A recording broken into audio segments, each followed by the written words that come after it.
আসসালামু আলাইকুম ভিউয়ার্স, আশা করি সবাই ভালো আছেন। ফেন্সি কনস্ট্রাকশনের পক্ষ থেকে জানাই আন্তরিক শুভেচ্ছা ও অভিনন্দন। ভিউয়ার্স, ফেন্সি কনস্ট্রাকশনের পক্ষ থেকে সাথে আছি ইঞ্জিনিয়ার ফায়েজ হোসেন রাজীব, এবং আজকে আমরা যে টপিকটি নিয়ে আলোচনা করব সেটা হচ্ছে what is elevation, height, altitude, BM, TBM and MSL.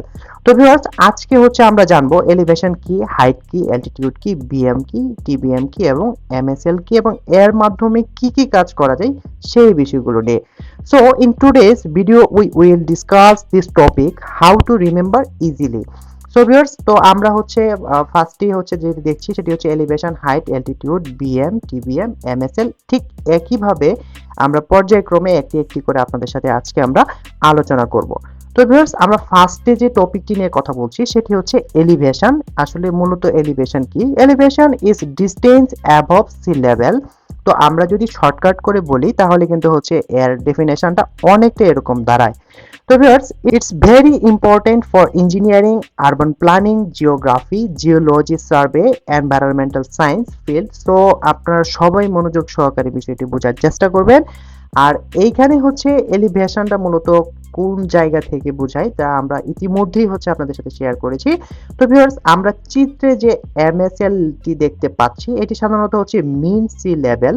মোট কথা সাগরের যে পানির লেয়ারটা আছে কিংবা পানির যে উচ্চতাটা আছে কিংবা পানির উপরিভাগের যে লেভেলটি আছে সেটাকেই মূলত হচ্ছে এমএসএল বলা হয়। এটা পূর্ণ রূপ দাঁড়ায় হচ্ছে মিন সি লেভেল। তো ভিউয়ার্স দেখেন, মিন সি লেভেল থেকে আমাদের ভূমির যে উচ্চতা আছে সেটাই হচ্ছে এলিভেশন। মোট কথা মিন সি লেভেল থেকে ভূমির যে উচ্চতা আছে সেটাকে এলিভেশন বলা হয়।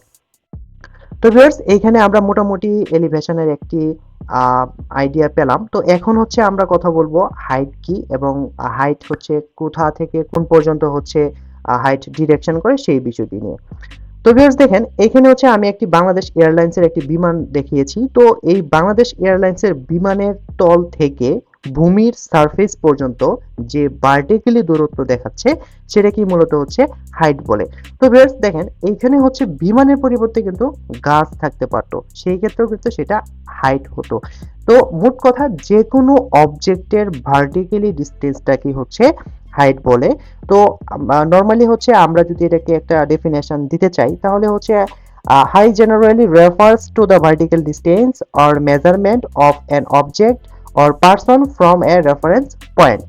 তো বেশ দেখেন, এখানে হচ্ছে রেফারেন্স পয়েন্টটা হচ্ছে আমার যে নিচের ভূমির যে সারফেসটা আছে সেই সারফেস থেকে হচ্ছে আমি যদি রেফারেন্স পয়েন্টটা স্টার্ট করি তাহলে হচ্ছে আমার অবজেক্টের তল হতে পারে কিংবা উপরিভাগ হতে পারে, সেটা হচ্ছে আসলে মেজারমেন্টের সুবিধা অনুযায়ী।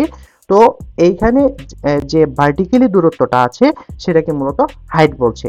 আর এলিভেশনের ক্ষেত্রে হচ্ছে মোট কথা সমুদ্র পানির লেভেল থেকে ভূমির উচ্চতা, এটাকে হচ্ছে এলিভেশন।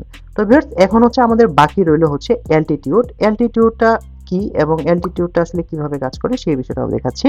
তো ভিউয়ার্স দেখেন, আমরা হচ্ছে প্রথমে দেখেছি হচ্ছে সমুদ্রের পানির লেয়ার থেকে ভূমির উচ্চতা পর্যন্ত যদি এলিভেশন হয় এবং ভূমির উচ্চতা থেকে যে কোনো উপরিভাগ অবজেক্টের উপরিভাগ পর্যন্ত ভার্টিক্যালি যে দূরত্ব আছে সেটা যদি হাইট হয় তাহলে অ্যালটিটিউড হবে altitude equal elevation plus height. মোট কথা হচ্ছে আমার সমুদ্রের পৃষ্ঠ থেকে আমার অবজেক্ট পর্যন্ত যে দূরত্ব ভার্টিক্যালি দূরত্ব আছে সেটাকে অ্যালটিটিউড বলছে। মোট কথা এখানে এলিভেশন যেটা আছে এলিভেশনও এখানে ইনক্লুড হচ্ছে এবং হাইটও ইনক্লুড হয়ে যাচ্ছে। আমরা হচ্ছে মূলত কোনো ভূমি থেকে মোট কথা আমরা মূলত হচ্ছে ভূমি থেকে হচ্ছে অবজেক্টের উচ্চতাকে হাইট বলছি এবং সমুদ্রের পানির লেভেল থেকে অবজেক্টের উচ্চতাটাকে অ্যালটিটিউড বলছি। তো এখন দেখেন, এখানে এই অ্যালটিটিউড আর হচ্ছে হাইটের মধ্যে একটা ডিফারেন্স আছে। হাইটটা মূলত হচ্ছে ভূমি থেকে হয়, আবার অ্যালটিটিউডটা মূলত হচ্ছে পানির লেভেল থেকে হয়, তবে সেটা অবশ্যই সমুদ্রের পানির লেভেল হতে হবে। তো ভিউয়ার্স, এই হচ্ছে এলিভেশন, হাইট এবং অ্যালটিটিউড। তো এখন হচ্ছে আমাদের যেটা বাকি আছে সেটা হচ্ছে বিএম। বিএমটা হচ্ছে সাধারণত বেঞ্চমার্ক। বেঞ্চমার্কটা হচ্ছে সাধারণত রোড কনস্ট্রাকশন কিংবা আমরা ট্রান্সপোর্টেশন ইঞ্জিনিয়ারিং এ এর ব্যবহার অনেক বেশি। যখন আমাদের রোডের কাজ করা হয় তখন কিন্তু হচ্ছে গভর্নমেন্ট থেকে বেঞ্চ মার্কিং করা হয় এবং সেই বেঞ্চ মার্কিং ধরেই হচ্ছে মূলত রোডের কনস্ট্রাকশন গুলো হয়ে থাকে। তো বেঞ্চ মার্কটা সাধারণত গভর্নমেন্ট প্রোভাইড করে থাকে। এটা আসলে আমরা যারা লোকাল আছি তারা কিন্তু নরমালি ইউজ করি না। তো ভিউয়ার্স দেখেন এই বেঞ্চমার্কের সাথে কিন্তু হচ্ছে এমএসএল এর একটা কানেকশন আছে। তো এই বেঞ্চমার্কের হচ্ছে এক এক এলাকায় এক এক জায়গায় হচ্ছে বেঞ্চমার্ক বসানো থাকে এবং সেটা সি লেভেল থেকে কতটুকু উপরে কিংবা কতটুকু নিচে সেই তথ্যও কিন্তু বেঞ্চমার্কে দেওয়া থাকে। তো বেঞ্চমার্ক মূলত হাইট বোঝায় এবং বেঞ্চমার্কের মাধ্যমে কিন্তু দিক নির্দেশনা করা যেতে পারে। তো ভিউয়ার্স দেখেন এখন আমরা দেখব হচ্ছে টিবিএম। টিবিএম কি এবং টিবিএম কোথায় ব্যবহার করা হয়? সাধারণত আমাদের বিল্ডিং কনস্ট্রাকশন কিংবা ড্রেনেজ লাইনের কাজ করতে গেলে হচ্ছে আমাদের টিবিএম এর প্রয়োজন পড়ে, কিংবা সাধারণত বড় পাওয়ার প্ল্যান্টের ক্ষেত্রে হচ্ছে টোপোগ্রাফিক্যাল সার্ভে হয়, তো কিংবা কন্ট্রোল সার্ভে হয়, সেই সময়ে কিন্তু হচ্ছে আমাদের টিবিএম ব্যবহার করতে হয়। টিবিএমটা মূলত হচ্ছে একটি প্রজেক্টের লেভেলিং এর ক্ষেত্রে টিবিএম এর প্রয়োজনীয়তা অপরিসীম, কারণ টিবিএম এ হচ্ছে একটা নির্দিষ্ট হাইট দেওয়া থাকে এবং সেই হাইট ধরে টোটাল স্টেশন মেশিনের মাধ্যমে কিংবা আপনি যদি অটো লেভেল মেশিনের মাধ্যমেও করেন, তো সেই ক্ষেত্রে হচ্ছে আপনার যে ট্রাইপড গুলো আছে সেটা সেট আপ দিয়ে ওই টিবিএম ধরে আপনি কাজ করতে পারবেন। তো ভিউয়ার্স দেখেন এটা হচ্ছে টেম্পোরারি বেঞ্চমার্ক। এখন এখন আমাদের যেটা বাকি আছে সেটি হচ্ছে এমএসএল, মোট কথা মিন সি লেভেল। মিন সি লেভেল আশা করি আপনারা সবাই বুঝেছেন। মিন সি লেভেলটা হচ্ছে মূলত সমুদ্রে যে পানির লেভেলটি আছে সেটাকে হচ্ছে মূলত মিন সি লেভেল বলা হয়ে থাকে।